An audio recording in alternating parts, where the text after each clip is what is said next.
a teologia da substituição, ela ensina que por causa da rejeição a Jesus e da desobediência de Israel, Deus teria substituído a nação judaica pela igreja, cancelando todas as promessas específicas que haviam sobre Israel. Então, a teologia da substituição, em simples palavras, diz que Israel foi substituído e agora a igreja tomou o lugar de Israel. Contudo, o Senhor ele tem planos para seu povo, promessas que ainda não se cumpriram para a cidade de Jerusalém, como eu bem citei. E nós somos uma igreja bíblica e escatológica, e falar sobre Israel, nós consideramos algo central dentro da teologia bíblica e até sobre o fim dos tempos, né? Então, falar sobre Israel tem tudo a ver com o plano de Deus para o fim dos tempos. E na nossa comunidade, nós entendemos que a perspectiva do pré-milenismo histórico é o que faz mais sentido para nós. Então, é dentro dessa perspectiva que nós reconhecemos o papel futuro de Israel e sua restauração futura no plano de redenção do Senhor. Então, relembrando aqui de forma básica quais são as promessas, então, que Deus fez com esse povo de Israel. Deus fez aliança com Abraão. Quantos já leram na Bíblia? Quantos se lembram disso? Amém? A partir de Abraão, ele edificou uma família. A partir dessa família surgiu um povo. E a partir desse povo, ele edificou um reino. E a partir desse reino, ele escolheu uma família real com Davi. E o próprio Davi recebeu uma promessa do Senhor que haveria um descendente seu eternamente sentado sobre o trono. Esse descendente receberia o reino do Pai e reinaria eternamente, um reino que não terá fim. E aí pensem comigo, mais uma provocação. Se Deus tivesse rejeitado Israel, que garantia nós teríamos da nossa própria salvação? Que garantia nós teríamos que amanhã depois Deus não mudaria de ideia e Ele iria substituir a igreja por qualquer outra coisa? Pensem comigo, reflitam se isso faz algum tipo de sentido. Então, é necessário que tenhamos a nossa atenção e os nossos olhos voltados para Jerusalém.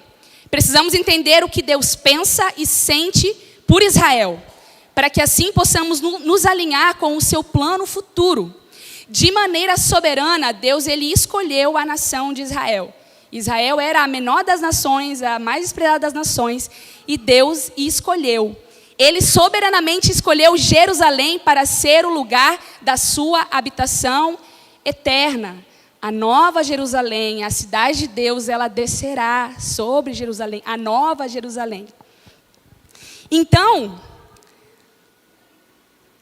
os acontecimentos dos fins dos tempos estão totalmente voltados para aquela região geográfica. E aí, alguém aqui saberia me responder por que foi escolhido para ser salvo?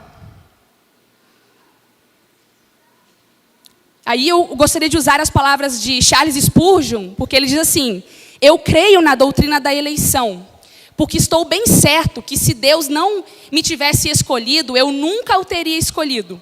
E tenho certeza que Ele me escolheu antes de eu nascer, ou caso contrário, Ele nunca teria me escolhido depois. E Ele deve ter me eleito por razões desconhecidas por mim, porque eu nunca pude encontrar qualquer razão em mim mesmo pela qual Ele devesse me olhar com especial amor. Nós podemos aplicar essa mesma lógica com a nação de Israel. Deus os escolheu de forma soberana. Ponto. Então Deus ele não destruiu os seus planos com relação a Israel. Ele não abandonou e nem desistiu do seu povo. Deus escolheu os judeus e eles continuam incluídos em seus planos. Então, a teologia da substituição, eu espero que não seja arrogância, né, da nossa parte dizer isso. É óbvio que nós respeitamos os irmãos que pensam diferente de nós, porém, como igreja, nós consideramos que essa visão não faz justiça ao que a Bíblia diz. A teologia da substituição, então, novamente, ela defende que a igreja agora, substituiu Israel nos planos de Deus, que a igreja herdou suas promessas e que não existe mais espaço para o Israel natural, mas sim para uma espécie de Israel espiritual. Então seria basicamente assim: toda vez que você ver Israel ou Jerusalém na Bíblia, substitua pelo seu nome e tome posse dessas bênçãos para você. Contudo, essa visão, ela destrói a interpretação bíblica fidedigna. Ela impossibilita a compreensão da história de Deus e do seu povo, além de tornar, obviamente, Deus um mentiroso que não cumpre as suas promessas. Então, a teologia da substituição, ela invalida toda a história narrada no Antigo Testamento e torna impossível compreender a plenitude da profecia bíblica. Meus irmãos, Jesus, ele não começa a ser revelado em Mateus. Jesus começa a ser revelado em Gênesis. E aí, eu preparei uma imagem, gostaria que o Bruno mostrasse aí para vocês.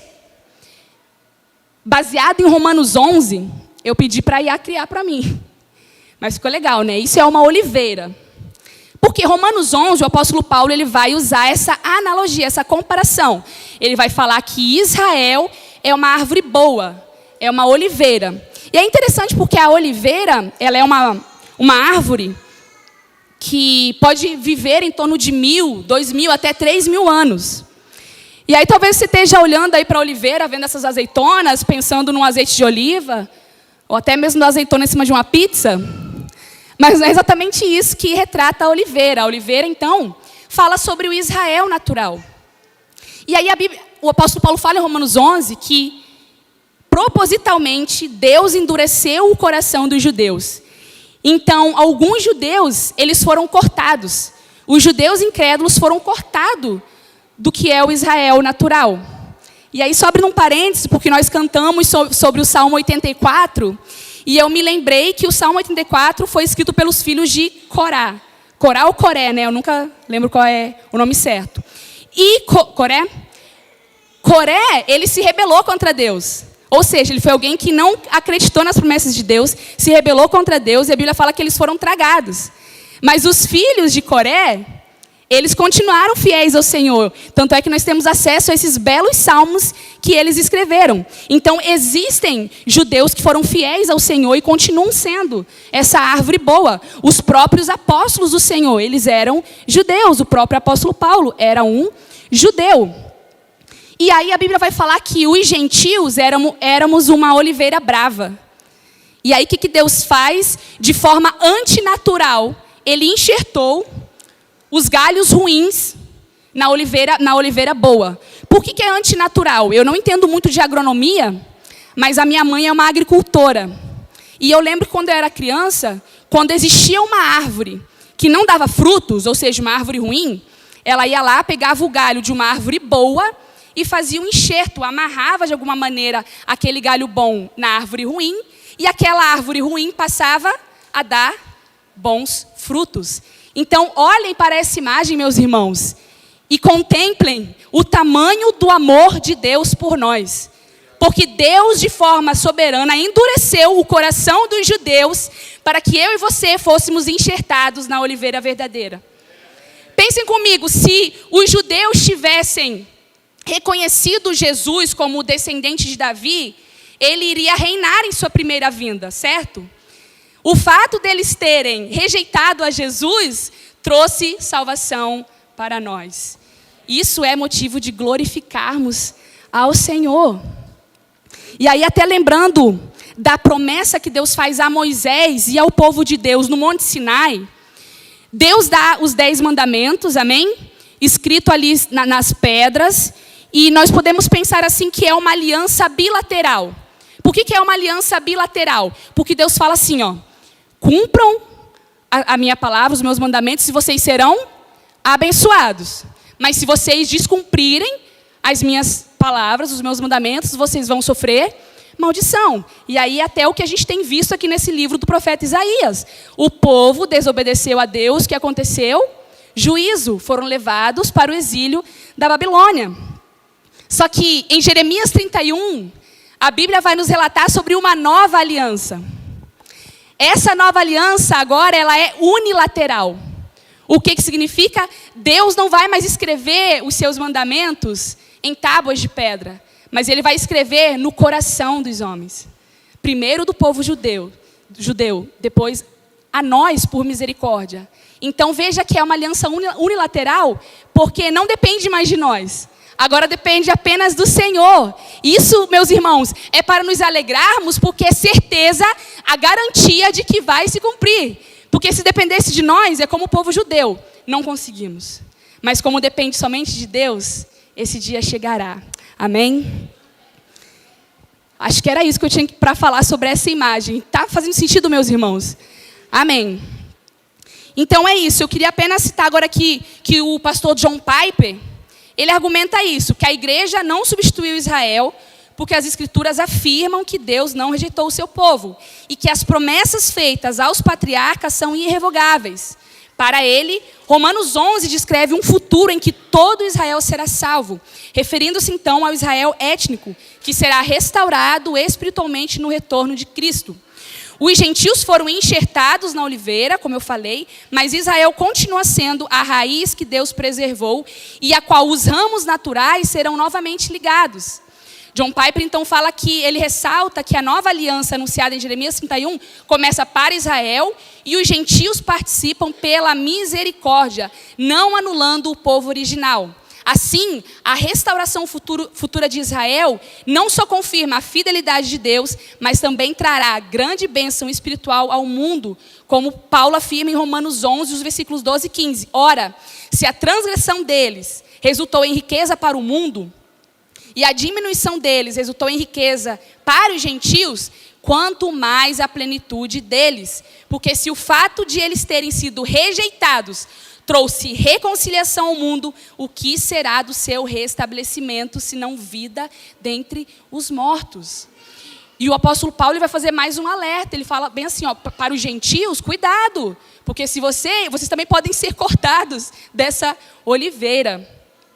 E aí, para citar algo mais sobre a teologia da substituição, porque existem consequências muito negativas, né, ao aderir à teologia da substituição. A teologia da substituição, ela criou o ódio aos judeus. Então, basicamente, seria isso. Os judeus mataram Jesus, eles merecem sofrer, merecem serem perseguidos e destruídos. Eles crucificaram a Cristo, então isso não tem perdão. Sendo que, na verdade, o que crucificou a Cristo foram os meus pecados e os seus pecados. Se estaríamos naquela multidão, certamente nós estaríamos gritando, crucifica-o. Então, nós não podemos ser arrogantes nessa questão em relação a Israel. A história entre judeus e a igreja, ela tem, assim, digamos, capítulos muito negativos, né? Quando a igreja se posiciona de forma arrogante, assumindo exatamente essa postura. Não, a igreja assumiu agora o papel de Israel. Então, para citar, por exemplo, dentro da história, a Inquisição e o Holocausto. Percebam, o reformador alemão Martinho Lutero, ele acreditava nisso. Ele acreditava que a igreja substituiu Israel. E ele escreveu um livro que era intitulado Dos Judeus e Suas Mentiras. E aí, Adolf Hitler, anos depois, à frente dessa mesma Alemanha, usou as palavras de Martinho Lutero para perseguir os judeus, matar os judeus, onde mais de 2 milhões de judeus foram mortos durante o Holocausto. E aí talvez você esteja aí se perguntando, tá, mas qual seria então o posicionamento adequado em relação à causa de Israel? A resposta é, obviamente, que a gente não precisa botar as roupas dos judeus, não precisamos tocar aqui chofar ou ir até para a rua enrolado na bandeira de Israel. Obviamente que não é isso que Deus espera de nós, né? Pelo contrário, a igreja, ela precisa urgentemente mergulhar nesse assunto. Então, a primeira resposta seria que nós devemos nos posicionarmos em oração, buscando compreender quais são os propósitos de Deus para esta nação. Deus, ele fez uma promessa irrevogável. Uma terra específica será dada como herança eterna a um povo. E este povo escolhido possuirá essa terra eternamente, completamente e adequadamente. E todas as nações da terra, elas serão abençoadas por meio deste povo e por meio dessa promessa. Então, a promessa que Deus fez para Abraão envolvia a terra, envolvia a descendência, envolvia a bênção. A Bíblia vai falar que em ti serão benditas todas as famílias da terra. E essa bênção, ela se cumpre em parte na primeira vinda de Jesus, que é o descendente prometido. Por meio de quem é a salvação, ela chegou tanto aos judeus quanto aos gentios. Porém, a completude dessa promessa está no futuro, está no retorno de Cristo. E aí, qual é o motivo, meus irmãos, que nós não estamos vibrando com a expectativa da restauração do povo de Israel? E mais uma vez eu faço uma provocação. Jesus pode voltar a qualquer momento? Sim ou sim? Não. Não, porque ele mesmo estabeleceu na sua palavra promessas que ainda não se cumpriram. Pegadinha do malandro, né? Para citar um exemplo simples. O monte do templo, quantos aqui já viram uma imagem lá de Jerusalém, de um monte que tem uma mesquita com uma cúpula dourada? Ali é o monte onde Salomão havia construído o templo do Senhor. Ali foi onde Abraão, é o Monte Moriá, onde Abraão iria sacrificar Isaac. Só que depois da Revolução Islâmica, aquele lugar foi tomado e foi construída uma mesquita islâmica. Só que a Bíblia fala que no fim dos tempos, no contexto da volta de Jesus, ali haverá um templo. Então eu sei que não é hoje, não é amanhã, porque ainda tem uma mesquita lá no monte onde Deus falou que vai ter um templo. Percebe como nós precisamos crescer no conhecimento das profecias bíblicas relacionadas a Israel?